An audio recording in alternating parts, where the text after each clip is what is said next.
이 시간 예배의 자리에 나오신 여러분을 축복합니다. 오늘 저는 앞서 읽은 마태복음 22장 1절부터 14절까지의 본문으로 예복을 입은 사람이라는 제목의 설교를 하려고 합니다. 전해지는 말씀 가운데 하나님의 은혜가 있기를 바랍니다. 아멘. 오늘 본문에서 예수님께서는 자기 아들을 위해 혼인잔치를 베푼 임금의 비유를 들려주고 계십니다. 이는 우리가 이전에 다루었던 앞선 두 개의 비유와 연결되어서 이제 하나님의 나라가 특정 집단으로부터 다른 이들에게로 확장됨을 의미하는 비유입니다. 그러나 앞선 두 개의 비유에서도 역시 처음에 그 두 아들 비유에서 우리는 단순히 그것이 어떠한 하나님의 나라가 특정한 부류의 사람들로부터 다른 이들에게 옮겨가는 그 의미만 담고 있을 뿐만 아니라 대체 무엇이 진정한 믿음인가 라는 주제와 결부되어 있다고 나누었습니다. 대체 무엇이 진정한 믿음인가? 말로만 하는 것이 진정한 믿음인가? 아니다. 말보다 삶으로 실천하는 것이야말로 진정한 믿음이다 라는 주제를 함께 살펴보았습니다. 그리고 두 번째 비유에서는 어떠했습니까? 물론 이 비유가 하나님의 나라가 특정한 집단으로부터 다른 이들에게로 확장되는 비유라고 우리가 말씀을 나누면서도 동시에 어떠한 말씀을 나누었냐면 이 두 번째 말씀은 대체 믿는 자에게 소망이 있다는 것은 무엇인가 라는 주제에 대해서 함께 다루었습니다. 정말 우리의 모든 삶의 소망을 다 무너뜨리고 다 사라지게 만들 절망적인 상황이 찾아왔음에도 불구하고 그 건축자의 버린 돌을 모퉁이돌로 삼는 사람들, 그 사람들이 바로 믿는 자들이고 그들에게 있는 소망이다 라는 것을 우리가 함께 살펴보았습니다. 오늘 이번 마지막 비유 역시 가장 기초적이고 기본적인 내용은 하나님의 나라가 특정한 집단으로부터 다른 이들에게로 확장되고 있다라는 주제를 담고 있습니다. 그러나 그와 동시에 오늘의 말씀은 우리가 믿음 안에서 하나님을 사랑한다라는 것이 무엇인지 우리에게 가르쳐주고 있는 본문입니다. 그리고 우리가 오늘 본문에서 그 의미를 알아내기 위해서는 오늘 본문의 특징들을 보다 분명히 하기 위해서 오늘 본문과 같은 내용이지만 너무나 다른 내용을 담고 있는 누가복음 본문을 먼저 살펴봄으로써 이 마태복음 본문이 우리에게 전해주고 있는 것이 무엇인가 그 메시지를 보다 분명히 드러낼 수 있습니다.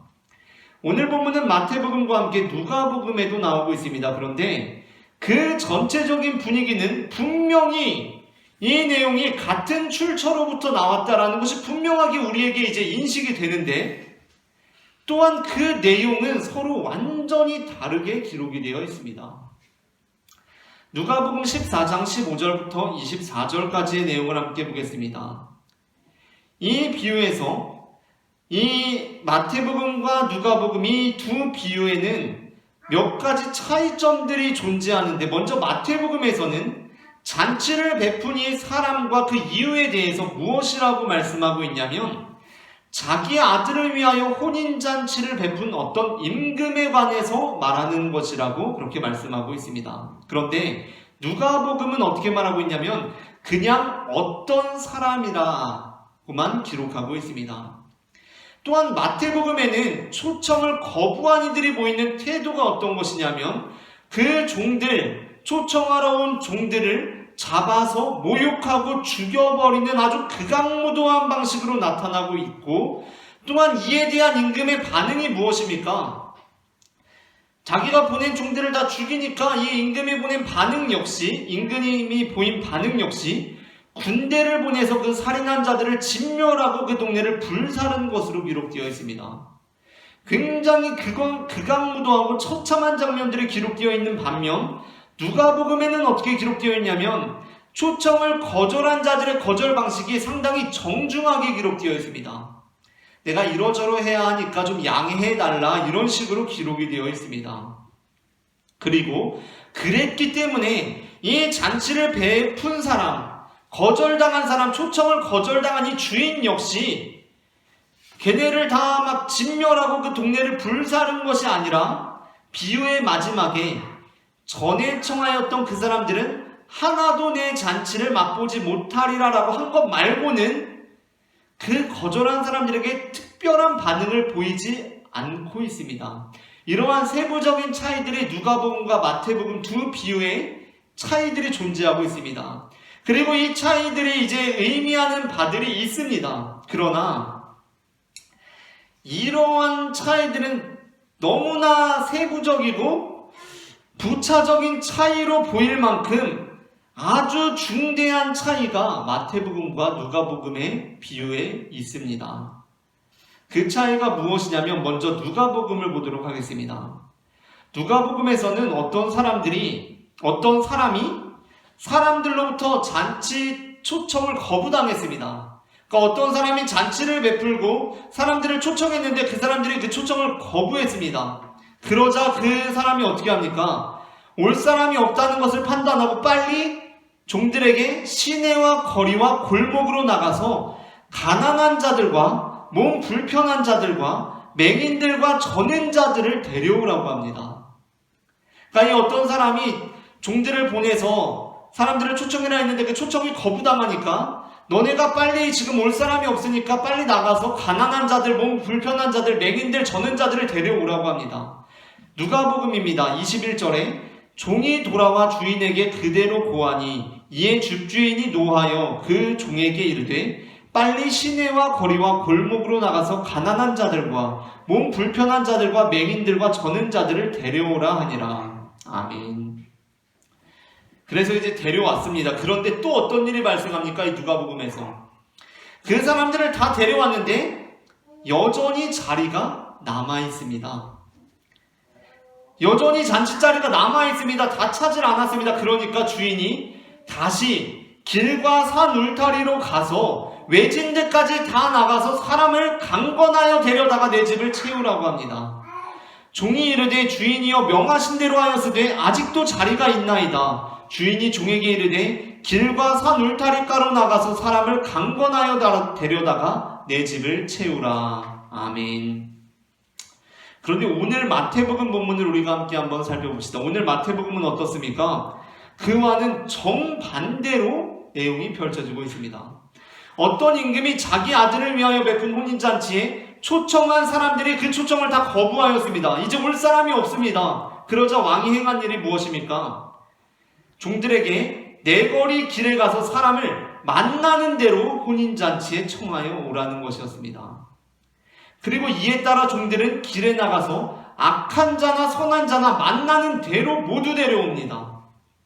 여기서 당연히 악한 자나 선한 자나 만나는 대로 데려왔다는 것은 악한 자하고 선한 자만 데려왔다는 것이 아니라 악한 자, 선한 자, 가난한 자, 부한 자, 병든 자, 건강한 자 할 것 없이 다 불러왔다는 표현입니다.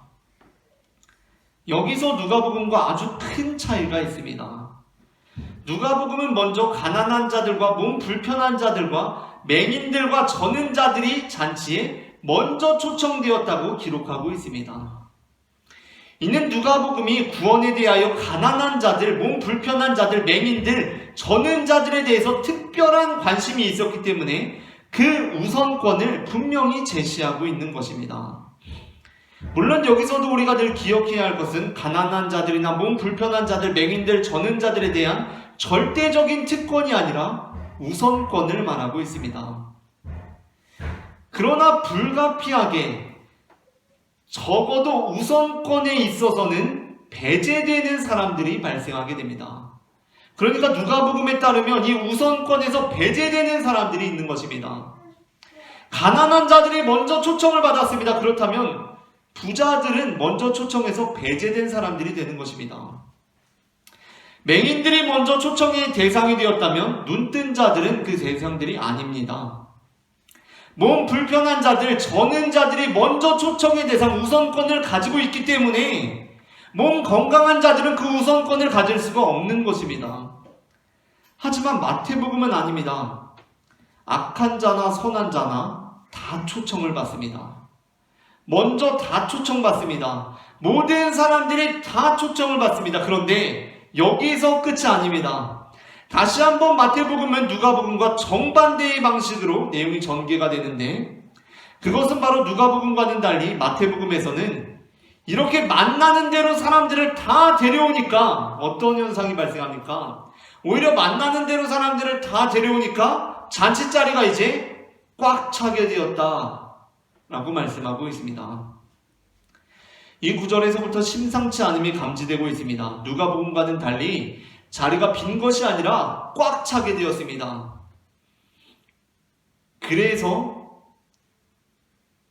그리고 이제 임금이 그 잔치자리에 들어옵니다. 임금은 이제 잔치자리에 들어와서는 예복을 입지 않은 사람, 예복을 입지 않고 들어온 사람을 보고는 그 사람을 내쫓는 일이 발생하게 됩니다. 이것이 마태복음의 아주 특징적인 부분입니다. 누가복음에서는 처음에 일단 우선적으로 가난한 자들, 병든 자들 다 데려와서 채워보니까 자리가 남아서 너희가 더 데려와라. 외진 곳에 있는 사람들까지 아무나 다. 그러니까 처음 우선권에서 배제되어 있던 사람들까지 다 데려와라 라고 해서 꽉 채웠는데, 그리고 끝인데 마태복음은 처음에 다 데려오라고 해서 꽉 채워놨더니만 그로부터 쫓겨나는 사람에 대해서 말하고 있다는 것입니다. 이에 대해서 이제 이런 질문들이 가능할 것입니다. 어떤 사람들은 그러면 대체 어느 것이 진짜 예수님 말씀이냐? 아니 마태복음이냐 누가복음이냐? 아니면 예수님이 둘 다 그 말씀을 했는데 마태복음에는 이 말씀을 기록하고 누가복음은 저 말씀을 기록하고 그러니까 둘이 전혀 다른 말씀이냐? 라고 아마 따지고 싶은 분들도 계실 것입니다. 그러나 그보다도 예수님께서 이러한 유의 말씀을 하셨는데 시간이 흘러서 누가복음의 공동체는 자신들의 처한 상황에 알맞게 그들에게 소망을 주고 교훈을 주는 방식으로, 그러니까 하나님의 마음과 예수님의 정신이 온전히 구현되는 방식으로 그 말씀을 해석하고 변형한 것이고, 또 마태복음의 경우 역시 그들이 처한 상황에서 알맞게 이 말씀을 변형한 것이라고 우리가 보아야 할 것입니다. 그러니까 이 말씀, 이러한 유의 말씀을 예수님께서 하셨는데, 예를 들자면 마태복음에 나온 유의 말씀을 예수님께서 하셨는데 누가복음의 공동체에 있어서는 그 말씀보다는 가난한 자들, 병든 자들에게 그 우선권이 간다라는 말씀이 더 그들에게 적합한 하나님의 마음에 맞는 예수님의 정신에 맞는 말씀이기 때문에 누가복음이 그 말씀을 변형하였고, 그것이 우리의 신앙에 전혀 문제가 되지 않는 그러한 경지에 우리가 이르러 있어야 한다는 것입니다. 예를 들어 우리가 이렇게 생각해 봅시다. 예수님께서 나를 믿는 자는 영원히 목마르지 아니하리니 그 뱃속에서 생수가 강처럼 흘러나오리라. 나는 생수다 라고 말씀하시지 않습니까? 예수님께서 예를 들어 나는 물이다 라고 말씀을 하셨다고 생각해 봅시다. 나는 물이다. 나는 물이다. 지금 너무나 목이 말라서 갈급하고 목말라 하고 있는 영혼, 사막과 같은 광야와 같은 생활을 하면서 살아가고 있는 영혼에게 예수님은 물이다라는 것은 정말 복음 중에 복음일 것입니다. 그 말씀 자체로 너무나 큰 위안이 되는 말씀 아닙니까? 예수님이 생수입니다. 그런데 마을에 홍수가 났습니다. 홍수가. 어떤 마을에 홍수가 났습니다. 비가 너무나 많이 와서 물이 집을 다 채웠고 너무나 경제적인 손실을 많이 입었습니다. 그런데 예수님이 물이다 라는 이 말씀이 그들에게 어떻게 들리겠습니까? 예수님이 물이다 라는 그 말씀은 아마 순간 부정적인 느낌이 더 강하게 드는 말씀이 될 것입니다. 그렇다면 홍수의 고난에 있는 영혼들에게는 그 말씀이 예수님께서 우리에게 영원한 목마름을 해결해주는 분이다 라는 또 다른 의미의 말씀으로 변형되더라도 예수님의 말씀이, 예수님의 정신이 온전히 구현되는 말씀이라는 것입니다. 자, 누가복음의 공동체에는 가난한 자들이 많이 있었습니다. 임금의 혼인잔치 구경도 못 해본 사람들이 많이 있었습니다. 몸이 불편한 자들이 많이 있었습니다. 옷을 자기 힘으로는 입을 수가 없는 자들이 많이 있었습니다. 맹인들이 있었습니다. 옷이 있더라도 옷이 어디 있는지 도무지 찾을 길이 없는 이들이 많이 있었습니다. 저는 자들이 있었습니다. 옷을 입어도 옷이 제 역할을 하지 못하는 자들이 있었습니다. 그런데 그들에게 예복을 입어야 하늘나라에 간다라는 것이 어떠한 느낌으로 받아들여졌겠습니까?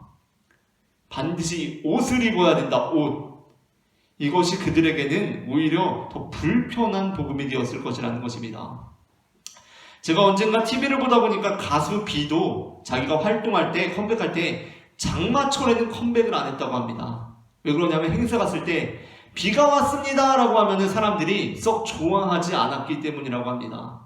가수 B도 대중들의 마음을 헤아려서 컴백을 하는데, 우리가 예수님의 복음을 전하고자 할 때 이 복음을 전하고자 하는 이 복음서의 기자들이 얼마나 예민한 감각을 가지고 얼마나 자신들의 독자를 배려하면서 예수님의 정신을 구현하면서 그 복음서를 쓰고자 했는지 우리는 이해하고 그것을 우리가 이해할 수 있어야 한다는 것입니다. 그렇다면 지금 마태복음의 상황은 무엇입니까?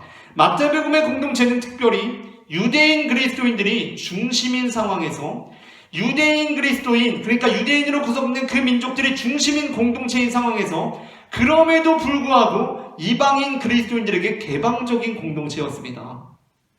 그러나 그러한 상황 속에서 유대인 민족들만 중심인 상황에서 이방인 그리스도인들에게 개방적인 공동체였는데, 이방인 그리스도인들이 유대인으로 이루어진 공동체에 유입이 되면서 여러 가지 문제들이 나타나고 있는 공동체였습니다. 그러니까 이방인 그리스도인에게서 나타나는 문제들이 있었는데 그것은 바로 반율법주의였습니다. 율법에 대해서 율법을 무시하고 살아가는 것이었습니다. 물론 우리는 율법을 따르는 공동체도 아니고 예수님을 믿는 것은 율법을 믿는 것이 아닙니다. 그러나 초대교회 당시에 바울이 오직 믿음으로 우리는 구원을 받는다라고 그 말씀을 전하였을 때 그것이 맞는 말이지만, 맞는 말씀이지만 바울 자신은 8일 만에 할례를 받고 이스라엘 족속이었고 베냐민 지파였고 히브리인 중에 히브리인이었고 율법으로는 바리새인이었던 이 바울이 우리는 오직 믿음으로만 구원을 얻는다라고 했을 때 그 믿음에 담겨있던 그 의도와 그가 담아내고자 했던 그 모든 느낌들, 내용들이 이방인 그리스도인들에게는 표면적인 내용만으로 전달됨으로써 그것이 오해될 여지가 많이 있었다라는 것입니다. 그것을 오해한 이방인 그리스도인들이 살았던 방식은 무엇이겠습니까? 사실 이 오직 믿음으로라는 구호를 통해서 이전의 성전 제사와 전혀 다를 바 없는 삶을 살아가고 있었던 것입니다. 이전에 우리가 예수님께서 책망하시고 호세아 아모스 선지자가 책망한 성전 제사의 병폐가 무엇이라고 하였습니까? 성전이 늘어납니다. 강마다 물이 아니라 짐승의 피가 흐릅니다. 어떻게 보면 지금 예배가 잘 드려지고 있는 것입니다. 곳곳마다 제사가 드려지고 있습니다. 하나님께 향기로운 거룩한 연기가 드려지고 있습니다. 흠양하실 만한 냄새가 드려지고 있습니다. 그런데 호세아, 아모스가 비판하였던 것은 무엇입니까? 책망하였던 것은 무엇입니까? 그들이 제사를 자주 드립니다. 잘 드립니다. 시도 때도 없이 드립니다. 하나님께 영광을 돌리는 것 좋은 일 아닙니까? 그러나 그들은 그들 안에 있는 것을 그들이 제사하는 그 본질을 살펴보았습니다. 그 본질은 죄를 짓고 제사를 드리는 것이었습니다. 그리고 또 죄를 짓고 제사를 드리는 것이었습니다. 반복된 원리 속에서, 반복된 메커니즘 속에서 반복되는 것은 무엇입니까? 또 제사 드리고 죄를 지으러 가면 되는 것입니다.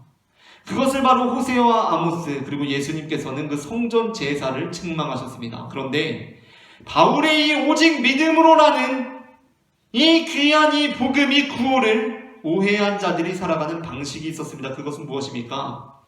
믿음으로 구원받으니까 우리는 아무렇게나 해도 된다는 것입니다. 할례야 그렇다 치고 율법이야 그렇다 치지만 우리 삶의 모든 방식이 오직 믿음으로 귀결됨으로써 이전의 삶의 방식으로부터 전혀 변화되지도 않으면서 계속 똑같은 삶을 살아가는 것, 그 방식에 대해서 마태복음은 말하고 있다는 것입니다.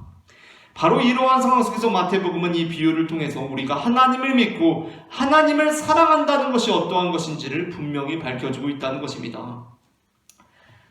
만일 우리가 복음에 대해서 오해한다면 우리는 이렇게 행할 수 있을 것입니다. 우리는 하나님께서 사랑이시고 하나님께서 나를 사랑하시고 내가 하나님을 사랑한다는 이 관계가, 그러니까 하나님은 사랑이시고 사랑이 넘치는 분이시고 하나님이 나를 사랑하고 나도 하나님을 사랑하니까 내가 하나님께 아무렇게나 해도 되지 뭐 라고 생각하기가 쉽습니다.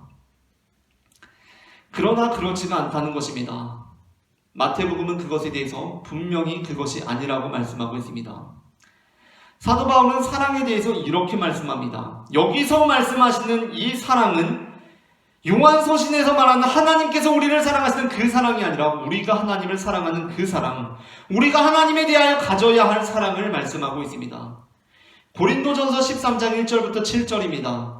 내가 사람의 방언과 천사의 말을 할지라도 사랑이 없으면 소리나는 구리와 울리는 꽹과리가 되고, 내가 예언하는 능력이 있어 모든 비밀과 모든 지식을 알고 또 산을 옮길 만한 모든 믿음이 있을지라도 사랑이 없으면 내가 아무것도 아니요 내가 내게 있는 모든 것으로 구제하고 또 내 몸을 불사르게 내줄지라도 사랑이 없으면 내게 아무 유익이 없느니라.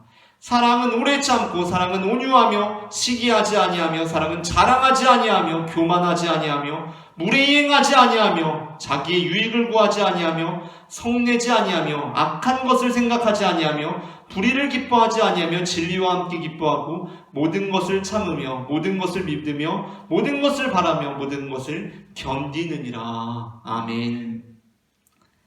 모든 이 내용이 우리가 하나님을 사랑하는 그 사랑이 어떠해야 하는지 너무나 분명하게 말씀하고 있지만 특별히 오늘 본문과 관련하여서는 바로 이 구절이 중요합니다. 사랑은 무례히 행하지 아니하며, 사랑은 무례히 행하지 않는다는 것입니다. 우리가 사랑의 관계에 대해서 오해할 때 우리는 사랑이 많은 사람에게 보통 무례해지기가 쉽습니다. 나를 많이 사랑해주는 사람, 나를 많이 용납해주는 사람에게 무례해지기가 쉽다는 것입니다. 제가 군대에 있을 때도 그랬던 것 같습니다. 제가 군대에 있을 때도 저한테 잘해주는 선임에게 사실은 제 마음 안에서는 당연히 나한테 잘해주는 선임에게 더 잘해야지, 더 예를 갖춰야지라는 마음이 제 마음에 있는데 제 행동은 어떻게 됐는지 아십니까? 저한테 잘해주는 선임한테 슬슬 기어오르기 시작합니다. 슬슬 무례해지기 시작합니다. 슬슬 경례도 대충하고 슬슬 농담을 하기 시작합니다. 슬슬 선을 넘기 시작합니다. 그게 우리가 쉽게 빠지는 함정이라는 것입니다. 우리가 쉽게 빠지는 함정입니다. 그러나 우리는 이미 알고 있습니다. 우리는 어떻게 해야 합니까? 우리를 사랑해주는 이, 우리를 용납해주는 이에게 사실은 내가 더 잘해야 한다는 것을 이미 우리의 마음에 알고 있다는 것입니다. 마땅히 행해야 할 것이 사랑이 많은 이에게 우리 역시 더욱 무례히 행하지 않아야 하는 것을 우리가 알고 있는 것처럼 바울은 요한일서가 말씀했던 그 사랑이신 하나님을 우리가 어떻게 사랑해야 하는지 말씀해주고 있다는 것입니다. 그러므로 오늘 본문에서 나오고 있는 예복이란 무엇입니까? 사실 오늘 마태복음의 본문은 누가복음과 달리 그 내용을 이해하기가 다소 까다롭습니다. 누가복음은 그냥 가난한 사람, 몸 불편한 사람 의미가 분명합니다. 맹인들, 저는 자들에게 우선권이 있다. 그들은 하나님 나라에 갈 우선권이 있다라고 말씀합니다. 그런데 마태복음은 굉장히 상징적입니다. 예복을 입은 사람들은 잔치에 참여할 수 있었지만 예복을 입지 않은 한 사람은 잔치에 참여할 수가 없었습니다. 그렇다면 대체 예복이란 무엇인가? 이 질문이 우리에게 생겨나게 됩니다. 어떤 이들은 이 예복이 믿음이라고 주장하기도 했고 어떤 이들은 이 예복이 믿음에 합당한 삶, 곧 행함이라고 주장하기도 하였습니다. 그러나 저는 그 예복 자체가 무엇을 의미한다기보다는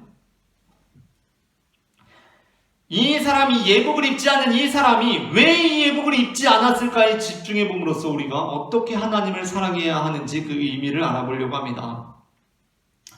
일단 우리가 이 내용에서 파악할 수 있는 것은 당시 임금의 혼인잔치에 갈 때 예복을 입는 것은 거의 당연한 것으로 여겨지는 일이었다는 것입니다. 오늘 본문의 마지막에서 예수님께서는 청함을 받은 자는 많되 택함을 입은 자는 적으니라 라고 하시면서 뭔가 예복을 입지 않은 사람, 택함을 입은 사람이 굉장히 적은 것처럼 말씀을 하시는데 오늘 내용 안에서는 어떻습니까? 예복을 입지 않은 사람이 많이 있습니까? 아닙니다. 예복을 입지 않은 사람은 딱 한 사람입니다. 잔치자리가 얼마나 컸겠습니까? 임금의 아들의 혼인잔치입니다. 어마어마했을 것입니다. 그런데 마태복음은 이 내용에서 예복을 입지 않았던 사람은 딱 한 사람이었다라고 말씀하고 있습니다. 그러니까 여기에서 예복을 입지 않은 사람이 어떤 무리로 있었거나 불특정 다수였거나 상당수의 인원이 예복을 입지 않고 온 것이 아니라 딱 한 사람이라는 것은 무엇을 의미합니까? 그 당시 임금의 아들의 혼인잔치에 예복을 입고 가는 것은 정말 너무나 당연한 일이었다는 것입니다. 너무나 당연한 일이었다는 것입니다. 심지어 어떤 사람들은 오늘 본문처럼 어떤 임금이 혼인잔치를 베풀 정도면 이미 당시 유대인의 관습 안에서는 초청받은 이들을 위한 예복이 이미 전달되었거나 혼주 측에서 이미 손님들에게 예복을 전달했거나 그 자리에 이미 준비되어 있었을 것이라고 주장하기도 합니다. 그러니까 예복을 입는 게 너무나 당연한 일이었다는 것입니다. 그렇다면 이 예복을 입지 않은 이 행위가 그냥 예복 하나 안 입었을 뿐인데 이 잔치에서 쫓겨내다니 너무하네라고 할 일이 아니라 너무나 중대한 사건이라는 것입니다. 우리가 한번 이렇게 생각해 봅시다. 우리의 자녀가 결혼을 하게 되었습니다. 아니면 내가 결혼을 하게 되었습니다. 그래서 이제 결혼을 하게 되면 여러 가지 막 신경 쓸 게 많지 않습니까? 이제 나의 시어머님 될 분께, 아니면 나의 시어머님, 장모님이 될 분께, 아니면 나의 며느리에게, 사위에게 결혼식 때 입으라고 한복을 해주었습니다. 한복을 잘 해주었습니다. 신경 써서 해줬습니다. 그런데 결혼식 당일에 내 사위가, 며느리가, 시어머니가, 장모님이 내가 해드린 한복을 입지 않고 다른 한복을 입고 온 것입니다. 다른 한복을. 내가 한복을 신경 써서 해드렸는데 다른 한복을 입고 오셨습니다. 여러분은 이 일을 어떻게 여기시겠습니까? 물론 그 전에 잘 양해 두고 하고 어떤 스타일 좋아하시는지 잘 얘기해서 잘 의논해서 결정하는 게 가장 좋겠지만 어쨌든 내가 신경 써서 한복을 결혼식 때 입으라고 해드리고 해줬는데 안 입고 왔습니다. 딱 보니까 내가 사드린 게 아닙니다. 어떤 생각이 드시겠습니까? 아무리 쿨한 사람이라도 다른 옷 입었네 라고 생각했다가도 아니 제가 왜 내가 해준 걸 안 입고 왜 결혼식 때 입으라고 분명히 내가 파란색을 해줬는데 왜 빨간색을 입었지? 이게 머릿속에서 떠나질 않는 것입니다. 너무나 이게 이해가 안 되는 것입니다. 왜 다른 옷을 입었을까? 뭔가 계속 아무리 쿨한 사람도 계속 생각하게 되고 결국에는 꼭 좀 해명을 받았으면 좋겠는데 너 대체 왜 안 입었니 그거? 라고 꼭 물어봐야만 이 직성이 풀릴 만한 엄청난 사건이라는 것입니다. 분명히 해명을 받아야만 하는 일이라는 것입니다. 왜 안 입었는지, 오다가 커피를 쏟았는지, 그러한 말이라도 좀 들어야 마음이 개운한 사건이라는 것입니다. 그런데 오늘 본문에서 이 사람은 어떻습니까? 꿀먹은 벙어리입니다. 할 말이 없습니다. 왜 그렇습니까? 정말 너무나 어이없게도 나의 며느리가, 나의 예비사위가 그냥 안 입고 왔기 때문입니다. 아니, 내가 신경 써서 한복을 해줬는데 그냥 안 입어야지 라고 하고 다른 옷을 입고 온 것입니다. 너 그 옷 왜 안 입었니? 라고 물어보는데 그냥 뚱하게 서 있는 것입니다. 어머니 그거 사실 제가 좀 커피 쏟아가지고요 이런 게 아니라 그냥 있는 것입니다. 내가 그냥 입고 싶어서 내 거 입고 왔는데 있는 거 입고 왔는데 어쩌라고 이런 식입니다. 그것이 바로 이 사람이 행한 일이라는 것입니다. 예복을 입지 않은 것입니다. 여러분이 만약에 그 시어머님, 그 장모님, 그 며느리, 그 사위를 상대하는 사람이라면 여러분은 어떠한 생각을 하게 되겠습니까? 단순히 우리 장모님이, 우리 시어머님이 그냥 옷을 안 입고 왔구나 쉽게 넘어갈 수 있겠습니까? 아닙니다. 이건 단순히 옷을 안 입은 일이 아닙니다. 안 입은 문제가 아닌 것입니다. 이것은 나를 무시한 일이고 우리 집안을 무시한 일이기 때문에 이 결혼에 대해서 다시 생각해 볼 만한, 다시 고려해 볼 만한 엄청난 사건이 된다는 것입니다. 지금 이 사람이 저지른 일이 바로 그 일입니다. 임금을 만만하게 본 것입니다. 오늘 마태복음에 보면 그것을 더 부각시켜서 말씀하고 있습니다. 이 임금은 군대를 보내서 살인자들을 진멸하고 한 도시를 불살라버릴 정도로 충분히 두려워해야 할 만한 존재였음에도 불구하고 이 사람은 그것을 망각해버렸습니다. 사도 바울은 사랑은 무례히 행하지 않는다고 말씀합니다. 하나님을 사랑하는 자는 하나님께 무례히 행할 수 없다고 말씀합니다. 죄짓기 위해 제사를 드리는 것처럼 오직 믿음이라고 소리치면서 예전에 사는 방식 그대로 악을 행하고 미워하고 시기하고 다투며 사는 것을 그렇게 사는 것은 하나님을 사랑하는 것이 아니라고 말씀했던 것입니다. 하나님을 사랑한다는 것은 무엇이라고 생각하십니까? 그것은 그분께 예의를 갖추는 것입니다.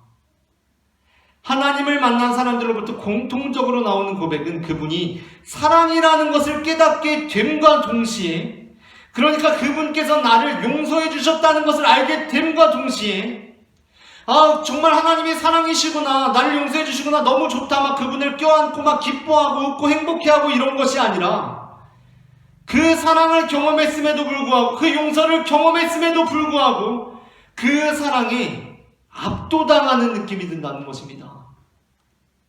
경외감이 든다는 것입니다. 경외감이. 그 나를 용납해 주시고 나를 잔치에 초대해 주신 그분께 경외감이 드는 것입니다. 경외감이 무엇입니까? 두려운 마음이 드는 것입니다. 우리는 하나님께서는 사랑이시라는 것을 분명히 하면서 레미제라블의 미리엘 주교의 이야기를 나눈 적이 있습니다. 미리엘 주교가 한 행위가 무엇입니까? 장발장을 용서해 주었습니다. 그때 장발장이 경험한 감정이 무엇이라고 생각하십니까? 미리엘 주교가 장발장을 용서해 주었습니다. 너무나 큰 사랑으로 용납해 주었습니다. 그때 장발장이 느낀 감정이 무엇이라고 생각하십니까? 단순한 기쁨이었겠습니까? 정말 미리엘 주교님 대박이에요. 진짜 좋아요. 짱이에요. 최고예요. 우와, 막 껴안고 막 행복해하고 그랬을 것 같습니까? 만일 제가 장발장이었다면, 하나님의 크신 사랑을 경험했던 저는 그럴 수가 없었습니다. 그것이 두려운 것입니다. 그 미리엘 주교가 지금 내 앞에서 나를 정죄하는 것이 아니라 이것은 내가 준 것입니다. 이 사람은 죄가 없습니다. 라고 엄청난 용서의 선포를 하는데 그 말이 두려운 것입니다. 우리가 장발장이라면 그 미리엘 주교를 너무나 좋습니다 라고 그 자리에서 말할 수 있었겠습니까? 아닙니다. 우리는 아마 너무나 감사하고 감격하고 그 큰 은혜 앞에서 너무나 기뻐하면서도 무엇라 표현해야 할지 잘 모르겠지만 엄청난 두려움에 휩싸였을 것입니다. 아마 그 미리엘 주교의 얼굴도 찾아보지 못했을 것입니다. 왜냐하면 그 사랑이 너무나 두렵기 때문입니다. 그분의 눈을 도저히 볼 수가 없는 것입니다. 그러므로 사도 바울은 우리에게 이렇게 말씀하고 있습니다. 빌립보서 2장 12절입니다. 그러므로 나의 사랑하는 자들아, 너희가 나 있을 때뿐 아니라 더욱 지금 나 없을 때에도 항상 복종하여 두렵고 떨림으로 너희 구원을 이루라. 군주론이라는 책을 쓴 이 엄청난 고전을 쓴 마키아벨리는 자신의 서재에 들어갈 때 관복을 입고 서재에 들어갔다고 합니다. 서재에 들어갈 때는 평상복이 아니라 집에서 입는 추리닝이 아니라 정장을 하고 서재에 들어가서 책을 펼친 것입니다. 그 이유는 책을 펼쳐 읽는 것은 그 책을 쓴 저자를 만난 것이고 그 저자들이 자신의 스승이라고 생각했기 때문이었습니다. 물론 우리는 이 이야기를, 마키아벨리 이야기를 들으면서 약간 오바 아닌가라고 생각할 수도 있습니다. 그런데 우리에게 주는 분명한 의미가 있습니다. 우리는 우리의 삶을 하나님 앞에서 살아간다라고 그렇게 고백하는 사람들입니다. 우리는 하나님 앞에 어떠한 마음으로 나아가고 있습니까? 교회에 어떠한 복장으로 오느냐고 묻는 것이 아닙니다. 교회에 어떤 옷을 입고 오냐고 말하고 있는 것이 아닙니다. 우리는 하나님 앞에 어떠한 삶을 살아가고 있느냐는 것입니다. 우리는 그분 앞에 어떠한 옷을 입고 살아가고 있는가? 하나님은 사랑이십니다. 하나님은 사랑이 넘치는 분이십니다. 그래서 우리는 그 하나님께 어떻게 대하고 있습니까? 하나님이 너무나 편합니다. 그래서 하나님께 막대합니다. 뭐 예복 그까이 거 뭐 그냥 안 입으면 어떻습니까? 뭐 그냥 어차피 다 용서해 주시는데. 예수님께서는 오늘 본문을 통해서 하나님을 사랑하는 자들은 어떠한 사람들인지 우리에게 가르쳐 주십니다. 그것은 바로 예복을 입는 사람들입니다. 그분이 사랑이셔서, 사랑이 많으신 분이셔서 그냥 막대하는 것이 아니라 그분이 사랑이라서 그분의 넘치는 사랑에 압도당하고 경외감을 갖게 되는 것이 바로 하나님의 사랑을 경험하는 것이다 라고 말씀해주고 계신다는 것입니다. 최후의 순간 우리는 모두 하나님 앞에 나 이용세 단 한 사람으로 하나님 앞에 서게 될 것입니다. 우리는 믿음 좋은 우리 엄마랑 1+1으로 천국에 들어갈 수도 없고, 능력 있는 우리 담임 목사님 등에 업혀서 천국에 들어갈 수도 없고, 우리 교회 사람들하고 다 같이 뭉뚱그려서 천국에 들어갈 수가 있는 것이 아닙니다. 우리는 결국 하나님 앞에 단 한 사람으로 서게 될 것이고, 그때 우리의 모든 것이 드러날 것입니다. 그때 고되고 힘든 인생 속에서 져야 했던 우리의 무거운 짐들이 다 벗어내려지고, 더럽고 지저분한 얼룩들이 다 씻겨내지고, 세상살이하면서 거추장스럽게 걸치고 둘러매고 쓰고 신고 끼었던 것이 다 풀어졌을 때 우리가 하나님 앞에 예복을 입은 사람으로 서기를 소망합니다. 아멘. 두렵고 떨림으로 그곳에 이르게 된 그 여정이 주님 앞에 고백되기를 소망합니다. 아멘. 이처럼 하나님께서는 그를 경외하는 자들과 함께 혼인잔치를 누리시는 분임을 저는 마태복음 22장 1절부터 14절 말씀을 근거로 고백합니다. 아멘. 오늘 전해진 말씀 가운데 하나님의 은혜가 임했기를 바랍니다.